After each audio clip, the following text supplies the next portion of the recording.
शरीर स्थिर हो जाए, मन स्थिर हो जाए, सूरत स्थिर हो जाए, निरत स्थिर हो जाए। कितने समय के लिए? एक पलक के लिए।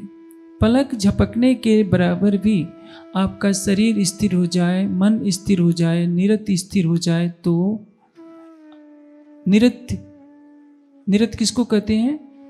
सप्त सूरत होती है। जब वो निरत के रूप में आती है तो एकादश द्वार में प्रवेश करती है, जो इस शरीर से परे है। एकादश द्वार का अनुभव सबको नहीं हो सकता।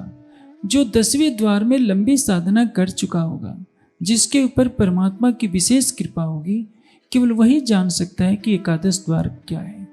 और एकादश द्वार में जब 7वीं सूरत निरत के रूप में प्रवेश करेगी तब ब्रह्म का दर्शन होगा। अन्यथा इसके पहले कल्प न पावे कोई।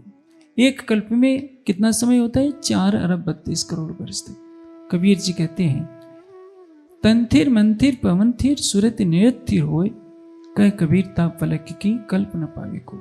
यदि कोई व्यक्ति एक कल्प तक साधना करता रहे, निरंजन की ध्वनि सुनता रहे, ओम की ध्वनि सुनता रहे, सोहम की ध्वनि सुनता रहे, शक्ति और रंग का अनुभव करता रहे, पांचों ब्रह्मांडी को सुनता रहे, ब्रह्मांडी शब्दों को सुनता रहे, इनकी ज्योतियां दिखता रहे, सिद्धियां पा ले, संसार उसकी पूजा करने लगे, फिर भी उसको परमात्मा का साक्षात्कार नहीं हो सकता। क्योंकि आगे क्या होगा? आगे निराकार का मंडल है, और निराकार को पार करने की सामर्थ्य तो नारायण में भी नहीं।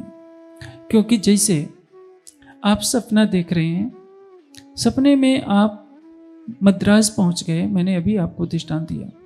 आपकी पत्नी आपको उठा दे तो सपना टूट जाएगा, और सपने में जो आप देख रहे थे वो सब कुछ समाप्त हो जाएगा। उसी तरह से ये सारा संसार किसका है? आदि नारायण का सपना है। आदि नारायण अक्षर के मन का स्वरूप है, स्वप्निक स्वरूप। और सपने में आया हुआ अक्षर का मन जब तक इस मोह सागर के अंदर सृष्टि रचना का भाव लिए है, तब तक ये सृष्टि दिखाई दे रही है।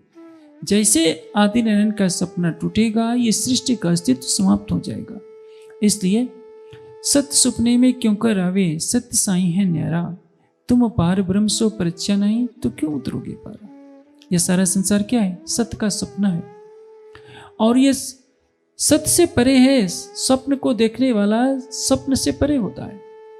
जैसे सपने में जो मद्रास में दिख रहा है वो वास्तविक रूप नहीं है, वास्तविक रूप तो दाहोद में बैठा हुआ है।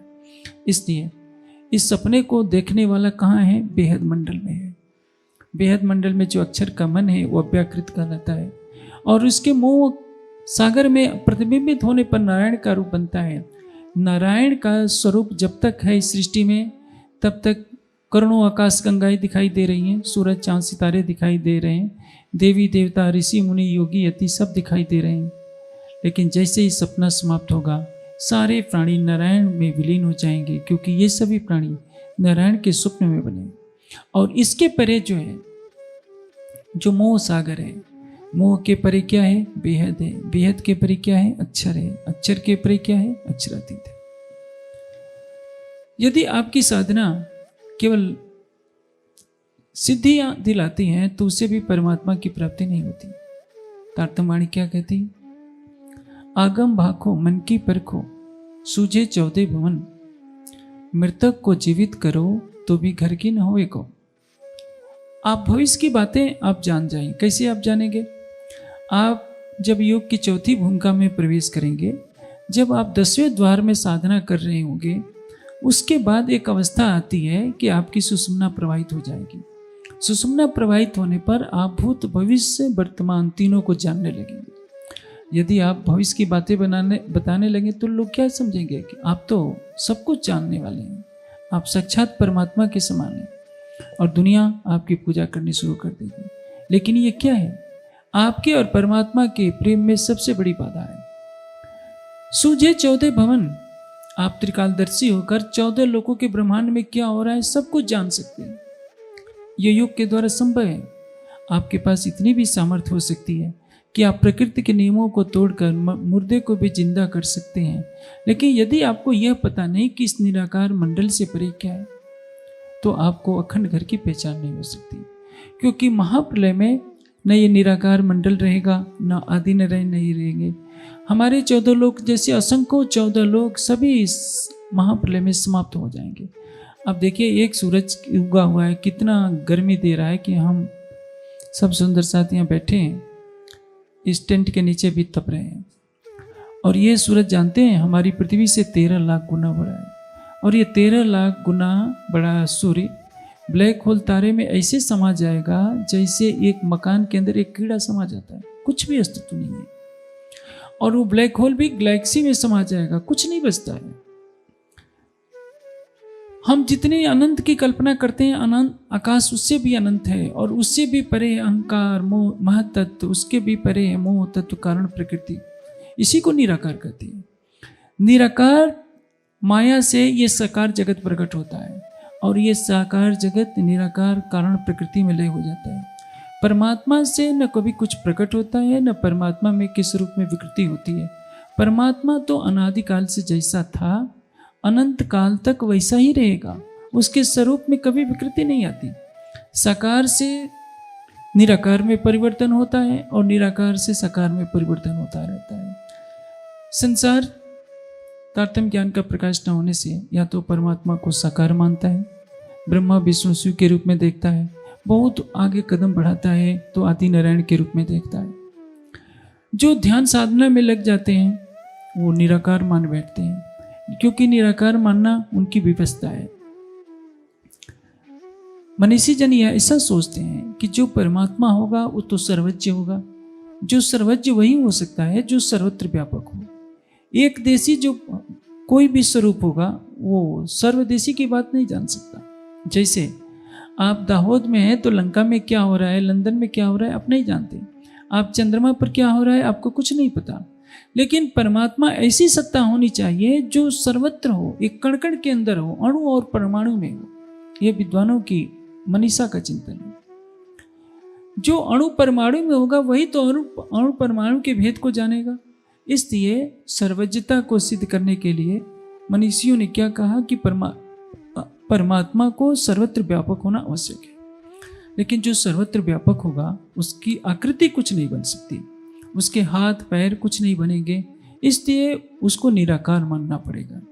विद्वानों ने ऐसा आकलन किया कि वह सूक्ष्म से सूक्ष्म है, सर्वत्र व्यापक है, इसलिए वह निराकार है।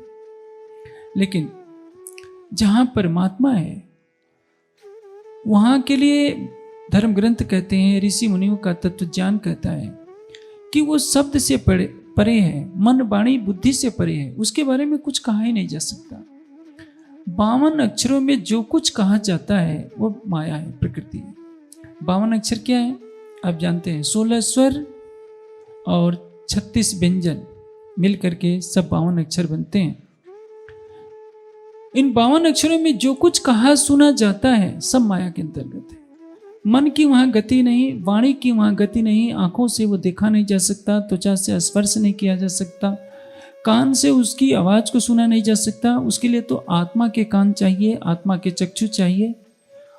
बिना आत्मदृष्टि के वो देखा नहीं जा सकता। शरीर और संसार से जब तक हमारा संबंध है, मन बुद्धि की जहां तक हमारी पहुंच है वहां तक परमात्मा नहीं है। अभी तक हम ग्रंथों को पढ़ते हैं, ग्रंथों को पढ़कर चिंतन में लाकर आकलन करते हैं कि ऐसा परमात्मा हो सकता है। सबने क्या सोचा कि वो सूर्य के समान प्रकाशमान हो सकता है, लेकिन सूर्य तो दाकारक है, तो क्या सोचा कि वो चंद्रमा की तरह शीतल होना चाहिए, वो चेतन होना चाहिए, सुगंधिमयी होना चाहिए। ये सब एक अनुमान है, लेकिन जो वैसा है वो कौन बताएगा। इसलिए उसी अक्षरातीत की आवेश शक्ति श्री महामती जी के धाम हृदय में प्राणनाथ के स्वरूप में प्रकट होती है, परमधाम की ब्रह्मवाणी देती है और बताती है कि परमात्मा वास्तव में कैसा है, जिसको वेद में आदित्य वर्णा तमसा परस्तत कहा गया। तमस के परे, प्रकृति से परे, जहां तक साकार है, जहां तक निराकार है, परमात्मा का स्वरूप वहां तक नहीं है, सत्ता है। जैसे सूर्य आकाश में चमक रहा है, पृथ्वी से 14 करोड़ 98 लाख किलोमीटर दूर है। क्या दाहोद के कणकण में सूरज चमक रहा है? यदि दाहोद के कणकण में सूरज हो जाएगा तो ये तो दाहोद भी तो आग का अंगारा बन जाएगा। पूरी पृथ्वी, हमारी पृथ्वी जैसी 13 लाख पृथ्वियां सूर्य में वैसे ही समा जाएगी जैसे कुछ हुआ ही नहीं। तो आप सोचिए, जो सूर्य में जो कुछ होगा वो सूर्य के समान होगा। माया के अंधकार के कण में यदि परमात्मा हो तो ये पूरा मायावी जगत का अस्तित्व भी रहेगा ही नहीं, ये तो परमात्मा के समान हो जाएगा। आप ये बताइए, जिस परमात्मा की भक्ति करके आप अखंड जीवन की कल्पना करते हैं, वह परमात्मा आपके अंदर है, तो सृष्टि का कोई भी पदार्थ नष्ट नहीं होना चाहिए, आपको मरना नहीं चाहिए। काल आवत कबू ब्रह्म भवन में, तुम क्यों न विचारो सोई अखंड साईं, जो या में होता तो भंग ब्रह्मांड को न होई। यदि परमात्मा एक रस है, आप कहेंगे कि ये तो शरीर है, शरीर नष्ट हो जाता है, परमात्मा तो शरीर से परे है, कारण से परे है, ये बिल्कुल सही बात है। लेकिन आप परमात्मा को इस सृष्टि के कण में मानेंगे तो सृष्टि का कण परमात्मा के समान हो जाएगा। जैसे आग में लोहा डालेंगे तो लोहा पहले गर्म होगा, लोहे के कण में अग्नि की तेजस्विता जब प्रवेश करेगी तो लोहे और आग में कोई भी अंतर नहीं रहेगा। इसलिए जगत के कण में यदि ब्रह्म का स्वरूप होगा तो ब्रह्म के तदोगत ही जगत हो जाएगा, तो जगत तो ब्रह्मरूप हो जाएगा। फिर इस जगत में अज्ञान कहाँ से आएगा, इस जगत में मृत्यु कहाँ से आएगी, जन्म मरण का चक्र कहाँ से आएगा, काम क्रोध मद लोभ अहंकार कहाँ से आएगा। इसलिए संतों ने क्या कहा है, चांद सूरज की गम नहीं, नहीं पावक को काम, पहुंचे सो अवे नहीं, सोई मुकुंद निताम। जहाँ परमात्मा है वहाँ चंद्रमा का प्रकाश नहीं है, सूर्य का प्रकाश नहीं है, विद्युत का प्रकाश नहीं है, अग्नि का प्रकाश नहीं है। वहाँ कौन है, केवल परमात्मा। जहाँ परमात्मा है उसको क्या कहते हैं, अद्वैत, उसको कहते हैं बेहद मंडल। और जहाँ माया का साम्राज्य है, जीव के रूप में आदि नारायण की चेतना प्रतिबिंबित होकर स्वयं को देख रही है। आदि नारायण का चेतन ही जीव के रूप में सारी सृष्टि में लीला कर रहा है और माया का स्वरूप है। इस माया का स्वरूप कहाँ से प्रकट होता है, अव्याकृत के संकल्प से। और अव्याकृत जो मन का स्वरूप है, वही मन ही नारायण का रूप धारण करके इस सृष्टि को संचालित कर रहा है। उसी आदि नारायण के संकल्प एको अम्बु श्याम से अनंत ब्रह्मा विष्णु शिव का प्रकटन होता है। अनंत ऋषि मुनि देवी देवता प्रकट होते हैं, इस सृष्टि का संचालन करती है। कोई कोई बिरला होता है जो समाधि की अवस्था में पहुंचता है और निराकार मंडल को देखता है, निराकार मंडल में विराजमान आदि नारायण को, ओम को देखता है और सोचता है कि ब्रह्म की प्राप्ति हो गई। वाणी क्या कहती है, हो मेरी वासना तुम चलो अगम की पार, अगम पार अपार पार तहाँ है तेरा करार। हमें कहाँ चलना पड़ेगा, ये सारा संसार किसमें लीन होता है, असंख्य सूर्य असंख्य चंद्रमा असंख्य लोग किसमें लीन हो जाते हैं, निराकार मंडल में। और उस निराकार मंडल का मनुष्य की बुद्धि के लिए संभव नहीं है कि पता लगा सके कि इसका और छोर क्या है। इसको कहते हैं अगम, अर्थात किसी ने भी इसको पार नहीं किया। और इस निराकार के परे क्या है, बेहद। जो नेत नेत कहया निगमे, सब लगे तीन शब्द, मैंने निराकार पार के क्यों समझे दुनिया हत। जैसे आप में से कोई भी व्यक्ति, मुझे लगता है यहाँ से स्विट्जरलैंड नहीं गया होगा। मान लीजिए कि मैं स्विट्जरलैंड गया हूँ, मैं वैसे गया नहीं हूँ, मैं कल्पना करके बात बता रहा हूँ। आपको बताऊँ कि स्विट्जरलैंड ऐसा है तो आप क्या सोचेंगे, अंदाज कर लेंगे कि ऐसा है। आपने देखा नहीं है, मेरी बातों को सुनकर के आप कल्पना के सागर में डूबते उतराते रहेंगे कि ऐसा स्विट्जरलैंड हो सकता है, आपने तो देखा नहीं। उसी तरह से धर्म ग्रंथों में, संतों की वाणियों में, वेद उपनिषद में, दर्शन शास्त्रों में परमात्मा के बारे में जो बताया गया है कि जो परमात्मा का स्वरूप है वहाँ सूर्य के प्रकाश से अलग है, चंद्रमा के प्रकाश से अलग है, विद्युत की ज्योति से अलग है, सागर की लहरों से भी अलग है, सबसे अलग है। तो मानव मन उस पर सोचता है, केवल आकलन करता है कि ऐसा हो सकता है, लेकिन ये तो अग्नि का प्रकाश है। सूर्य चंद्रमा विद्युत के अंदर जो प्रकाश है वो किसका प्रकाश है, अग्नि तत्व का प्रकाश है। अग्नि तत्व जड़ है। परमात्मा को कहते हैं कि आकाशवत व्यापक है, तो इसका तात्पर्य क्या है, सर्वत्र उसकी सत्ता है। जहां तक आकाश है, आकाश से परे बेहद मंडल है। आकाश से परे क्या है, अहंकार, अहंकार से परे क्या है, महत्त्व, महत्त्व से परे क्या है, मोह तत्व, मोह सागर, कारण प्रकृति, कारण प्रकृति से परे बेहद मंडल शुरू होता है अक्षर का चतुष्पाद। हो मेरी वासना तुम चलो अगम के पार, अगम पार अपार पार कहाँ है तेरा करार। इस निराकार के परे बेहद मंडल है, बेहद के परे अक्षर है और अक्षर के परे अक्षरातीत है।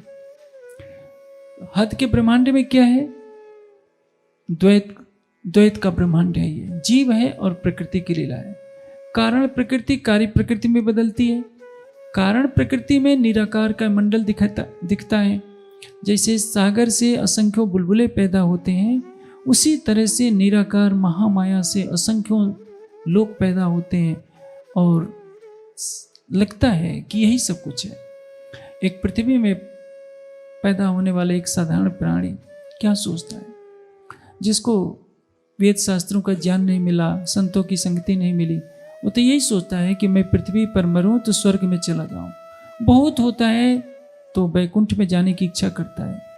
साकारवादी जो होते हैं वैकुंठ से आगे नहीं सोच पाते। जो निराकारवादी होते हैं वो निराकार मंडल को ही परमात्मा मान लेते हैं। इसलिए जो निराकार से परे शब्दातीत है, जिसको साकार नहीं कर सकते, निराकार नहीं कर सकते, जो मन वाणी से परे है। उपनिषदों में क्या कहा गया है? यतो वाचो निवर्तन्ते, वाणी जहां से लौट आती है।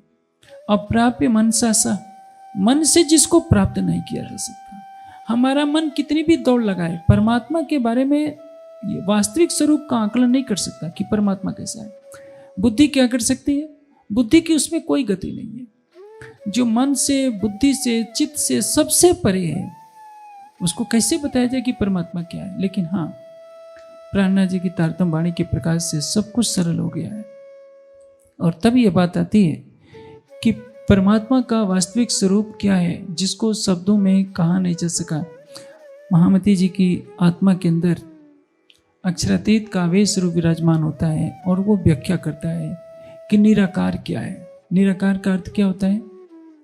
जिसकी कोई आकृति न बन सके, उसी को निरंजन। निरंजन किसको कहते हैं? जो अवयव विहीन हो, जिसके हाथ पैर ना हो। हमने इस संसार में 3 शरीरों को देखा है, स्थूल शरीर, सूक्ष्म शरीर और कारण शरीर। जो हमारा स्थूल शरीर है 5 तत्वों का है। सूक्ष्म शरीर जो है ये महत्त्व और अहंकार से बना होता है। कारण शरीर, सूक्ष्म शरीर और कारण शरीर अहंकार से और महत्त्व से बने होते हैं। सूक्ष्म शरीर में क्या होता है? 17 तत्व होते हैं। 5 सूक्ष्म भूत होते हैं, 5 सूक्ष्म भूत होते हैं, 5 प्राण होते हैं, 5 इंद्रियां होती हैं और मन बुद्धि, ये 17 तत्वों का शरीर होता है। कुछ लोग चित्त और अहंकार जोड़ लेते हैं। कारण शरीर में क्या होता है? केवल 4 तत्व रह जाते हैं, मन, चित्त, बुद्धि और अहंकार, और 5वां जीव होता है। मन 5 तत्वों से नहीं बना है। हमारी इंद्रियां जो आंखें हैं ये अहंकार से बनी है। तो आप बताइए, इन आंखों से तो माया का ही रूप देख सकते हैं, धरती को देख सकते हैं, सूरज को देख सकते हैं, पानी को देख सकते हैं। इन आंखों से परमात्मा को कैसे देख सकते हैं? जिस बुद्धि से हम ग्रंथ पढ़ रहे हैं, जिस मन से उसका मनन कर रहे हैं, चित्त से चिंतन कर रहे हैं, वो सभी माया से बने हैं। जो साधन हमें मिले हैं, मन, चित्त, बुद्धि, उसी से वो माया से बने हैं। इस माया के हथियारों से परमात्मा को कैसे जाना जा सकता है? इसलिए सभी ने एक स्वर में क्या कहा है? हम समाधि की, ध्यान की उस अवस्था में पहुंचे जिसमें हमारा मन कोई कार्य न कर सके। आप देखिए, ये सौभाग्य है कि आज कुछ चेतना जागृत हो रही है। एक तरफ जो हिंदू समाज है, जहाँ कुछ ज्ञान का प्रकाश नहीं होता, तरह तरह के देवी देवताओं की कल्पना करके उनकी मूर्तियों की पूजा करता है। दूसरी तरफ जहाँ साधना का प्रचार होता है, लोग ध्यान करते हैं। लेकिन ये ध्यान रखिए कि निराकार तक की साधना परमात्मा की प्राप्ति नहीं है। देवता किसको कहते हैं? हिंदू समाज समझता ही नहीं है कि देवता किसको है कहते हैं। वास्तविक देवता कौन है? हमारे ग्रंथों में लिखा है, मातृदेव भव, पितृदेव भव, अतिथि देवो भव, आचार्य देव भव। माता देवता है, जन्म दिया है। पिता देवता है, पालन पोषण करता है। आचार्य देवता है क्योंकि उसने ज्ञान दिया है। अतिथि देवता है, जैसे कोई धर्म उपदेशक है, सन्यासी है, जिसके आने की कोई तिथि नहीं होती है, हमारी बस्ती में आता है, ज्ञान का प्रकाश करता है, तो उसको देवता कहते हैं। पत्नी के लिए पति देवता है और पति के लिए पत्नी देवी है। ये पंचायतन देवता हैं, 5 देवता हैं जिनकी पूजा करनी चाहिए। पूजा का अर्थ क्या होता है? सत्कार। लेकिन भक्ति किसकी? भक्ति तो केवल एक परमात्मा की होनी चाहिए। वह परमात्मा जिसको न आप साकार कर सकते हैं न निराकार कर सकते हैं, 52 अक्षरों में जो नहीं आता। आप किसी भी शब्द से परमात्मा की व्याख्या नहीं कर सकते हैं, क्योंकि आप जो कुछ इस संसार में देख रहे हैं वो सब कुछ नश्वर पदार्थ है। एक अनुमान लगाया जाता है कि आदित्य वर्ण तमसा परस्ता, अखंड स्वरूप है उसका, लेकिन ऐसा स्वरूप जो नष्ट नहीं हो, प्रकृति से परे का जो स्वरूप हो। जैसे मैं आपको बताता हूं, संसार में कोई ऐसा कोई यंत्र है जो आपके जीव का फोटो ले सके? क्योंकि ऐसी कोई सूक्ष्मदर्शी नहीं बनी है जो आपके मन को देख सके, बुद्धि को देख सके, चित्त को देख सके। वो हिंग्स बोसोन्स का चित्र ले सकती है, सूक्ष्मदर्शी मान लेते हैं, वो भी कठिन है। एटम्स का चित्र ले सकती है, इलेक्ट्रॉनों, प्रोटॉनों, न्यूट्रॉनों का चित्र ले सकती है, लेकिन आपके मन का, चित्त का, बुद्धि का, अहंकार लेने का चित्र लेने की सामर्थ्य उसमें नहीं है। समाधि अवस्था में दिखाई देगा कि आपका मन का रूप क्या है, आपके चित्त का रूप क्या है, आपकी बुद्धि का रूप क्या है, आपके जीव का रूप क्या है। और ये 10वें द्वार तक की जो साधना होती है उसमें ये सब कुछ दिखता है। वहां तक आपको अन्नतों की आनंदमयी ध्वनि सुनने को मिलेगी, तरह तरह की सिद्धियां आपको लुभाने का प्रयास करेगी। जो इन सिद्धियों के जाल में फंस जाता है वो यहीं का रह जाता है, उसको परमात्मा की प्राप्ति नहीं हो सकती है। परमात्मा की प्राप्ति के लिए क्या करना पड़ता है? जैसे एक वीर पहाड़ की चोटी से छलांग लगाने का साहस रखता है, वैसे ही परमात्मा का प्रेम लेकर जो अपने अहंग का सर्वनाश कर देता है, अहंग को समाप्त कर देता है और परमात्मा के प्रेम में इतना डूब जाए कि मैं खुदी के पर्दे से परे होकर स्वयं का अस्तित्व भुला दे और किसी तरह से निराकार से परे का मार्ग मिल जाए, एकादश द्वार में प्रवेश हो जाए, तब उसको पता चल सकता है कि वास्तव में परमात्मा क्या है। ये तो बेहद की बात हुई। बेहद से परे क्या है? अक्षर। और अक्षर से परे कौन है? अक्षरातीत। मैंने अभी आपको कहा 3 पुरुषों की विवेचना गीता में की गई है। क्षर पुरुष क्या है? अक्षर पुरुष उत्तम अक्षर पुरुष क्या है और उत्तम पुरुष अक्षरातीत क्या है? क्षर, अक्षर और अक्षरातीत पर ही पूरा आध्यात्मिक जगत टिका हुआ है। लेकिन क्या होता है, यदि तारतम्य ज्ञान का प्रकाश नहीं होता है तो क्षर को ही उत्तम पुरुष अक्षरातीत मान लिया जाता है। आप गीता प्रीस का जो भी साहित्य देखेंगे उसमें आदि नारायण को ही उत्तम पुरुष अक्षरातीत मान लिया जाता है, आदि नारायण को ही सच्चिदानंद मान लिया जाता है। कहीं कहीं तो विष्णु भगवान के भी भक्त अपने विष्णु इष्ट को सच्चिदानंद मान लेंगे, कहीं शंकर जी को सच्चिदानंद मान लिया जाता है, कहीं निराकार को ही सच्चिदानंद मान लिया जाता है। लेकिन यदि ग्रंथों की कड़ियों को हम जोड़ेंगे, निष्पक्ष हृदय से विचार करेंगे, तो ये निश्चित होता है कि ये संपूर्ण जगत जो दिखाई दे रहा है ये क्षर है। क्षर क्यों है?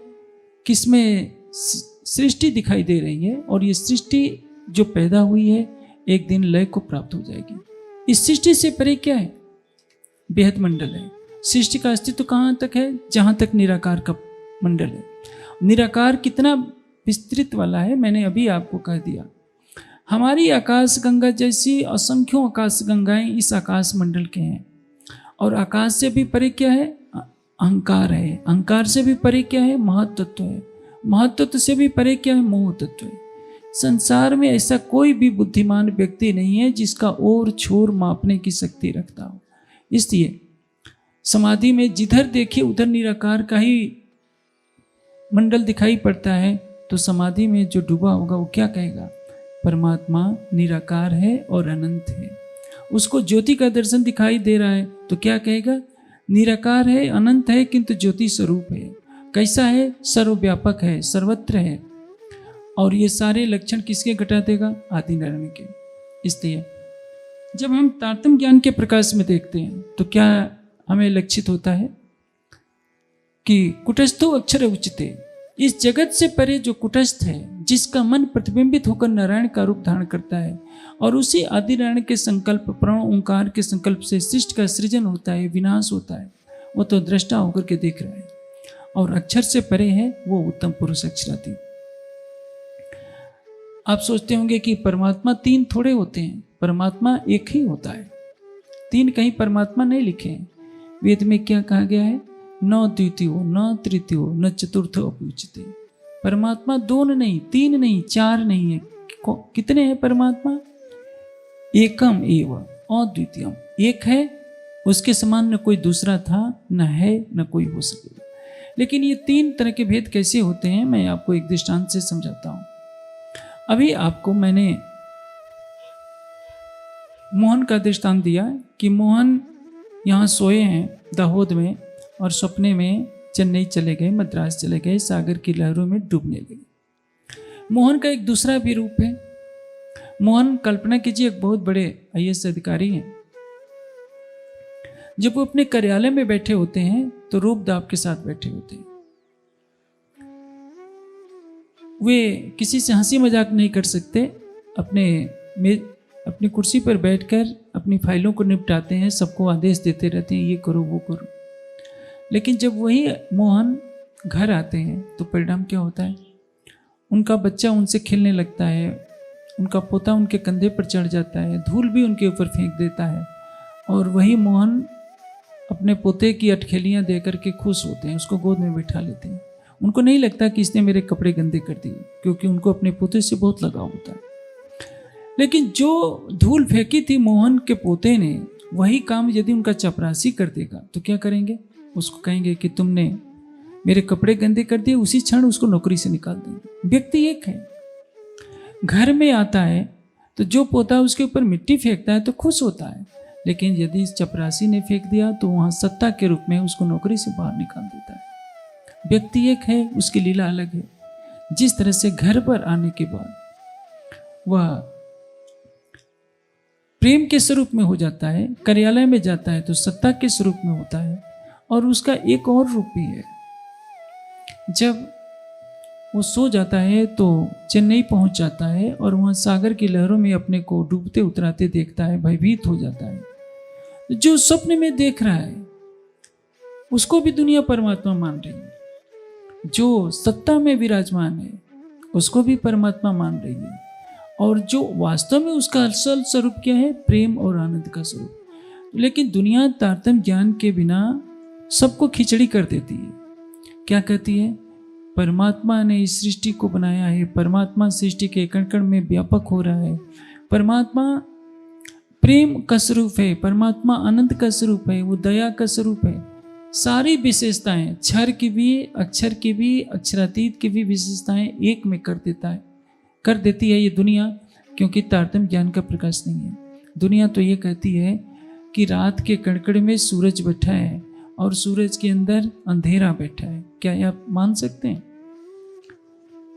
सूर्य जब उगता है तो अंधेरे का नाश कर देता है। जहां सूर्य होगा वहां अंधेरा नहीं होगा, और अंधेरे के कणकण में कभी सूरज व्यापक नहीं हो सकता। यदि अंधेरे के कणकण में सूरज व्यापक नहीं हो सकता तो इस जगत के कणकण में सूरज व्यापक कहां से हो सकता है? इसलिए परमात्मा एक देशी नहीं है, परमात्मा व्यापक है, लेकिन सृष्टि के कणकण में उसकी सत्ता व्यापक है। उसका जो अखंड स्वरूप है इस माया से परे, प्रकृति से परे सर्वथा है, निराकार मंडल से परे है।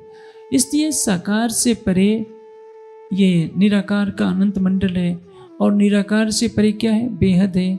बेहद के परे अक्षर है, और अक्षर के परे वो अक्षरातीत है, जिसको तारतम्य वाणी में सरल शब्दों में कहा गया है, हद पार बेहद है, बेहद पार अक्षर, अक्षर पार वतन है, जागिए इन घर। इसको शास्त्रीय भाषा में क्या कहा गया है?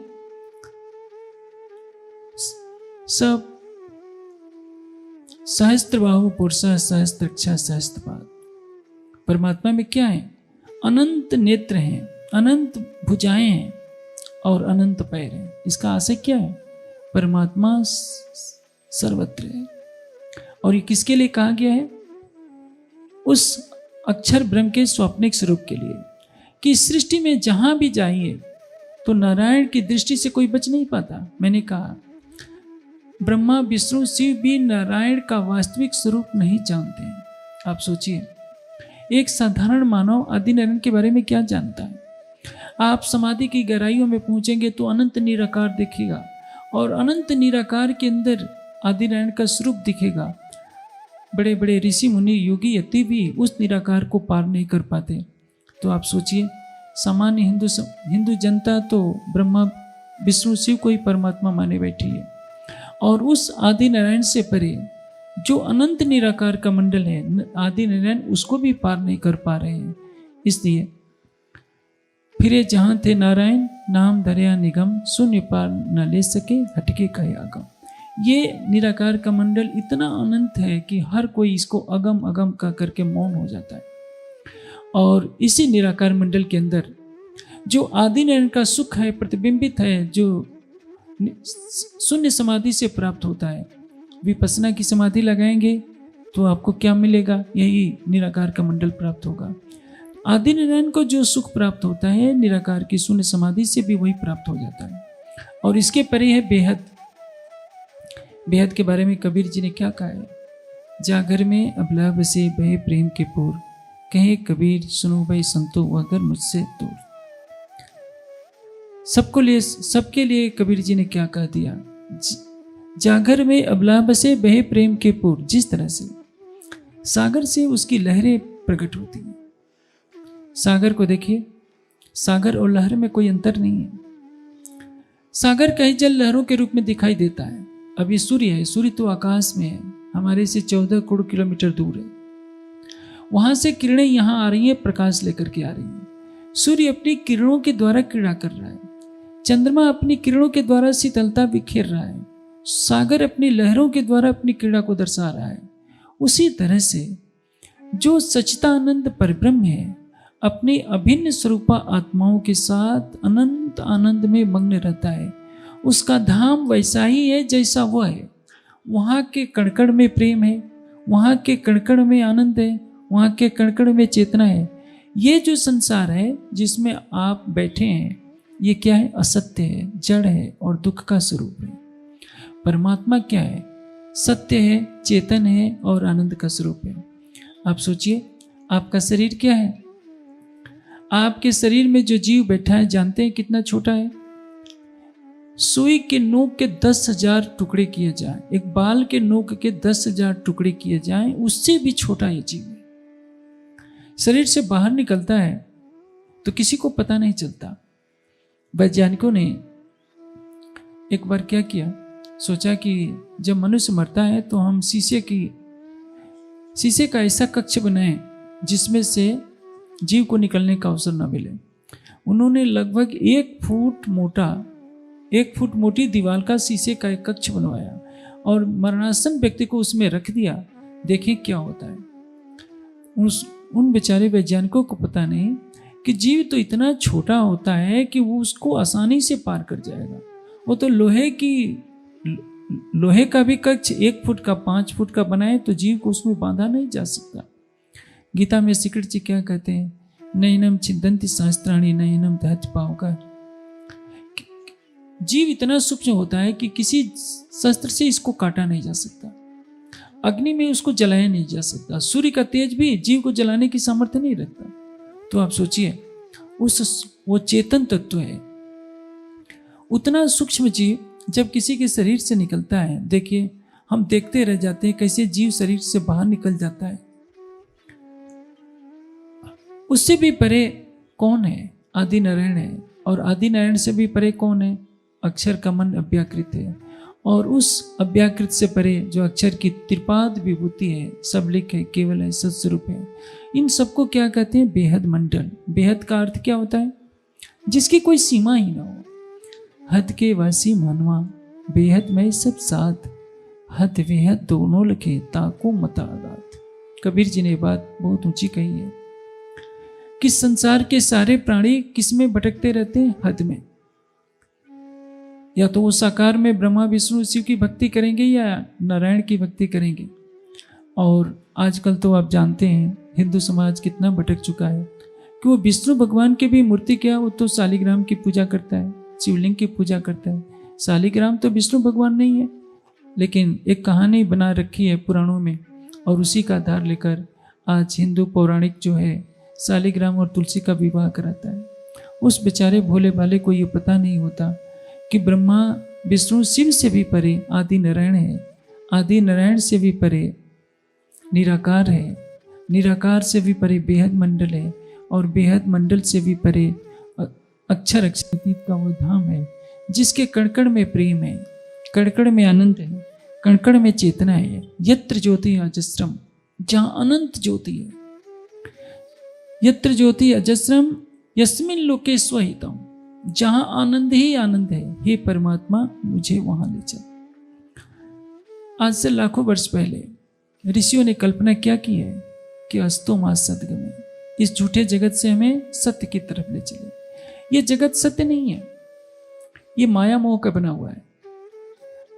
इसलिए तो शंकराचार्य ने कहा था कि ब्रह्म सत्यम जगत मिथ्या, ब्रह्म सत्य है क्योंकि वो चेतन है और ये जगत असत्य है। इसके रूप में हर पल परिवर्तन होता रहता है। आप देखिए, आज आप बच्चे हैं, कल को जवान हो जाएंगे, परसों आप बूढ़े हो जाएंगे, उसके बाद शरीर छोड़ देंगे, फिर कहीं जन्म लेंगे। आप कुछ एक महल खड़ा करते हैं, करोड़ों रुपये लगाते हैं, कुछ समय के बाद वो ढह जाता है, वह खंडहर बन जाता है। ये पृथ्वी सूर्य से प्रकट हुई है और एक दिन पृथ्वी भी नहीं रहेगी, ये सूरज भी नहीं रहेगा, ये सूर्य भी समाप्त हो जाएगा, ये आकाश भी समाप्त हो जाएगा, सब कुछ तो काल के गाल में समा जाने वाला है। काल आवत कबू ब्रह्म भवन में, तुम क्यों न विचारो सोई, अखंड साई जो या में होता तो भंग ब्रह्मांड को न हुई। इस सृष्टि के कण कण में अखंड परमात्मा नहीं है। अखंड परमात्मा यदि सृष्टि के कण कण में बैठा होता तो हर प्राणी ज्ञानवान होता। कोई कहे सबे ब्रह्म, तब तो अज्ञान कुछ भी नहीं। आप ये बताइए, आपको मेरे से चर्चा सुनने की क्या जरूरत है, क्योंकि आप सारे तो ब्रह्म हैं। सृष्टि में क्या देखा जाता है, एक ज्ञान लेने वाला है, एक ज्ञान देने वाला है, एक दुखी है, एक सुखी है, एक जन्म ले रहा है, एक का मरण हो रहा है। इस सृष्टि में सुख दुख का चक्र चल रहा है, जन्म और मरण का चक्र चल रहा है, अच्छे और बुरे का, पाप और पुण्य का चक्र चल रहा है। ये परिवर्तनशील है। परिवर्तनशीलता जिसमें होती है वो ब्रह्म नहीं होता। ब्रह्म क्या है, अपरिवर्तनीय है, उस परिवर्तन से रहित है, जन्म से रहित है, मरण से रहित है, उत्पत्ति से रहित है, विनाश से रहित है, सुख और दुख दोनों से परे है, आनंद स्वरूप है। और वो स्वरूप क्या होगा, जिसको कहते हैं शब्दातीत, जिसको कहते हैं त्रिगुणातीत, और वह है मन और वाणी से परे। यह सारा संसार सत रज तम के ब्रह्मांड का है। हमारे मन की भी अवस्थाएं तीनों होती हैं। सतोगुणी मन किसमें लगता है, ज्ञान और भक्ति में लगता है। रजोगुणी मन किस में लगता है, केवल कर्म करने में लगता है, यह काम कर लूं, यह काम कर लूं। आप देखिए, आप सुंदर साथ इतने हैं, धर्म प्रेमी सज्जन हैं, आपके ऊपर कितने कार्यों का बोझ है। सभी कार्यक्रम 11 से 3 के बीच में ही रखे जाते हैं। यदि कहा जाए कि नहीं 3 से 6 बजे होगा, तो आप क्या कहेंगे कि हमें 3 से 6 बजे के बीच में तो नहीं आना है, भले ही कार्यक्रम हो चाहे न हो, चर्चा हमें नहीं सुननी है। क्यों? क्योंकि आपको कोई उस समय कुछ और काम करना होता है। सवेरे 8 से 11 के लिए भी आप तैयार नहीं हो सकते, क्योंकि उस समय भी आपको काम करना होता है। मेरी मेरी करत दुनि जाते, बोझ ब्रह्मांड सिर लेवे, पांव पलक का नहीं भरोसा, तो भी सिर सर्जन को न देवे। ये ऐसी दुनिया है। 80 की अवस्था पहुंच जाएगी मनुष्य की, तो भी सोचता है कि मैं ये कर लूं, ये कर लूं, मैं अपने परिवार के लिए कर लूं। ये कौन सोचता है? रजोगुणी व्यक्ति। और जब तमोगुण मनुष्य में होता है तो क्या होता है? प्रमाद, आलस्य और निद्रा, उसके 3 लक्षण होते हैं। मनुष्य प्रमादी बन जाता है, सोचता है कि आज नहीं कल कर लूंगा। आलस्य आने लगता है, निद्रा की मात्रा बढ़ जाती है, काम क्रोध मद लोभ आदि विकारों की प्राबल्यता हो जाती है। वो तमोगुण में अंधा हो जाता है, विवेक खो बैठता है। लेकिन ये सत्व रजतम का संसार है और तीनों की उपयोगिता है। तीनों के बिना सृष्टि नहीं चल सकती। सतोगुण में ज्ञान का प्रकाश है, रजोगुण में कर्म है, क्रिया है, और तमोगुण में क्या है? शक्ति है। शक्ति चाहिए तो बिना तमोगुण के शक्ति नहीं आ सकती। इसलिए हर प्राणी में कुछ सतोगुण होता है, कुछ रजोगुण होता है, कुछ तमोगुण होता है, कम या अधिक। जैसे विष्णु भगवान को सतोगुणी माना जाता है, ब्रह्मा जी को रजोगुणी माना जाता है, और शंकर जी को संहारक मानने के कारण उनको तमोगुणी कहा जाता है। लेकिन शंकर जी का एक सात्विक रूप भी है। जैसे कोई व्यक्ति सतोगुणी होगा तो उसमें मान सकता हूं कि 90% सतोगुण का अंश हो, 8% रजोगुण हो और 2% भी तमोगुण होना अनिवार्य है। 2% तमोगुण नहीं होगा तो क्या होगा? उसके शरीर में शक्ति रहेगी नहीं। जैसे यदि आपको अल्प मात्रा में केवल सात्विक भोजन दिया जाए, आपको 2 किलो केला प्रतिदिन दिया जाए, आधा गिलास सादा दूध दिया जाए, पानी दिया जाए, आप सात्विक तो हो जाएंगे, लेकिन कुछ समय के बाद शरीर में ताकत नहीं रहेगी। बैठे रहेंगे समाधि में, कुछ काम नहीं कर सकते हैं। काम करने के लिए क्या करना पड़ेगा? आपको कुछ रजोगुणी आहार देना पड़ेगा, कुछ नमक भी देना पड़ेगा, कुछ खट्टे पदार्थ भी देने पड़ेंगे। और यदि आपको चाहिए कि फावड़ा चलाना है तो उससे भी काम नहीं चलेगा। आपको पूरा घी चाहिए, और भी कई चीज़ें चाहिए जो शरीर में ताकत दे। उसी तरह से सत्व रज तम की जब साम्य अवस्था होती है तो सृष्टि का प्रलय होता है। ये कम या अधिक मात्रा में रहते हैं तो सृष्टि बनती है। हमारा मन, हमारा चित्त, हमारी बुद्धि सभी सत्व रज तम से बने हैं। और परमात्मा क्या है? सच्चिदानंद है। जो निराकार का मंडल क्या है? ये सत्व रज तम की जो साम्य अवस्था वाली महामाया है, जिसको निराकार कहते हैं, उसके परे है। इसलिए कहना कि निराकार ही परमात्मा है उचित नहीं है। परमात्मा को निराकार क्यों कहा गया? इस संसार में परमात्मा के रूप की समता का कोई नहीं है। उससे अधिक कोई सुंदर नहीं है, उससे अधिक कोई प्रेम करने वाला नहीं है, उससे अधिक कोई निर्विकार नहीं है, उससे अधिक कोई ज्ञानवान नहीं है, उससे अधिक कोई शीतल नहीं है। इसलिए संसार में उसकी रूप की समता का कोई नहीं है। तो क्या कहते हैं? ऐसा कोई भी स्वरूप नहीं है जो परमात्मा से तुलना की कर सके। इससे कहते हैं कि वो निराकार है। निराकार का अर्थ यही समझना चाहिए। ऐसा नहीं समझना चाहिए कि उसका कोई स्वरूप ही नहीं है। वो इतना सुंदर है कि सृष्टि तो क्या, निराकार से लेकर पताल से लेकर निराकार तक में उसकी समता कोई नहीं कर सकता। इसलिए अध्यात्म हमें शाश्वत शांति के मार्ग पर ले चलता है। सच्चा अध्यात्म वह है जो हर प्राणी मात्र को एक सच्चिदानंद परब्रह्म की पहचान कराए। संप्रदाय किसको कहते हैं? परंपरागत रूप से जो विचारधारा पीढ़ी दर पीढ़ी चलती जाती है और उसमें कई व्यक्तियों का समूह इकट्ठा हो जाता है, वो अपने को संप्रदाय का अनुयायी कहता है। धर्म अनादि है, धर्म एक है, संप्रदाय अनेकों हो सकते हैं। धर्म किसको कहते हैं? जो परम सत्य है वो धर्म कहलाता है। जो सत्य है वही धर्म है, जो धर्म है वही सत्य है, और सत्य ही परमात्मा है। परमात्मा किसको कहते हैं? जो सत्यचित और आनंदमयी हो। कोई भी संप्रदाय हमें कट्टरता की तरफ नहीं ले चलता। प्राय यदि हम धर्म के मूल तत्वों को देखें तो क्या कहा जाएगा? सारी सृष्टि का परमात्मा एक है। हाँ, हम जितना उस सागर में गोते लगाते हैं उतना ही मोतियों का चयन करते हैं। सो तेता ही बोलिया जो गया जहां लो चल, अपने अपने मुख से बयां करी मंजिल। हमने धर्म को, सत्य को जितना जाना उतना हम कहने की सामर्थ्य रखते हैं, लेकिन इसका अर्थ ये नहीं होता कि सत्य उतना ही है। हमारी जिज्ञासाएं बनी रहनी चाहिए। दत्तात्रेय को देखिए, उन्होंने जहां से भी सत्य का प्रकाश मिला उसको ग्रहण किया, और यही महानता होती है। हमारा ये नैतिक कर्तव्य होता है कि वेदांत के उस पहले सूत्र पर ध्यान दें कि अथातो ब्रह्म जिज्ञासा। ब्रह्म जिज्ञासा का विषय है। हमें अपनी जिज्ञासाएं बढ़ाती रहनी चाहिए। सत्य की झोली को हमेशा खुला रखना चाहिए। जहां से भी सत्य का प्रकाश मिलता है उसको ग्रहण करना चाहिए और अपनी अंतरात्मा की साक्षी सुननी चाहिए। समाज में परंपरा से क्या चल रहा है ये महत्वपूर्ण नहीं है। महत्वपूर्ण यह होता है कि हमने सत्य को कितना अंगीकार किया है। आप देखेंगे हर प्राणी यही मानता है कि वो जो जानता है केवल वही सत्य है। हर संप्रदाय यही कहता है कि मैं जो जानता हूँ वही सत्य है, लेकिन ऐसा नहीं है। हमें अपने हृदय को उदार बनाना होगा, सबकी बातें सुननी होगी। जहाँ से सत्य मिलता है उसको ग्रहण करना चाहिए, असत्य का परित्याग करना चाहिए। इसी में मानव जीवन की सार्थकता है। हर मत में कुछ सत्य है, कुछ असत्य है। हर मतों से सत्य को ग्रहण करना ही हमारे लिए इस समय की सबसे अधिक प्रासंगिकता है।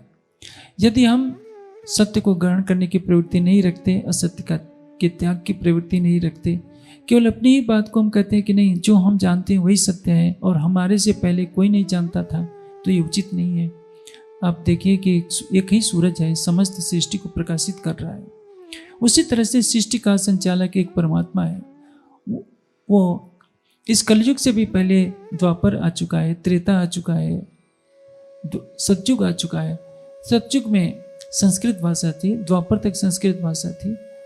उस समय भी ऋषि मुनियों के हृदय में सत्य ज्ञान का प्रकाश था। कबीर जी ने क्या कहा है, चारों युगों में मैं आया हूँ।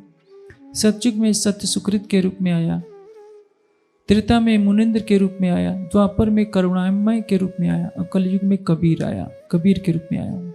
मैं चारों युगों में आया हूँ। तो आप सोचिए, इस कलयुग से पहले जब ऋषि मुनियों का युग था, वेदों का युग था, तो उस समय तो सभी संस्कृत में ही वार्ता करते होंगे। कबीर जी भी संस्कृत में ही वार्ता करते होंगे। युग के अनुसार महापुरुष अपना व्यवहार बदल लेते हैं, अपनी भाषा बदल लेते हैं, अपनी वेशभूषा बदल लेते हैं। इसलिए हमें किसी भी तरह की कट्टरवादी मानसिकता का शिकार नहीं होना चाहिए। जहाँ से सत्य प्रकट हो उस सत्य को ग्रहण करना चाहिए। श्री प्राणनाथ जी की वाणी सारे विश्व को एक आंगन में ला करके खड़ा करती है, जो यह दर्शाती है कि क्षर अक्षर से परे उत्तम पुरुष एक अक्षरातीत है, वो स्वलीला अद्वैत है, माया से परे है। इस माया का संसार त्रिगुणात्मक है। इसमें सत्य रजतम की जो भूमिका है, इसमें सुख दुख जन्म मरण उत्थान पतन का चक्र चलता रहता है।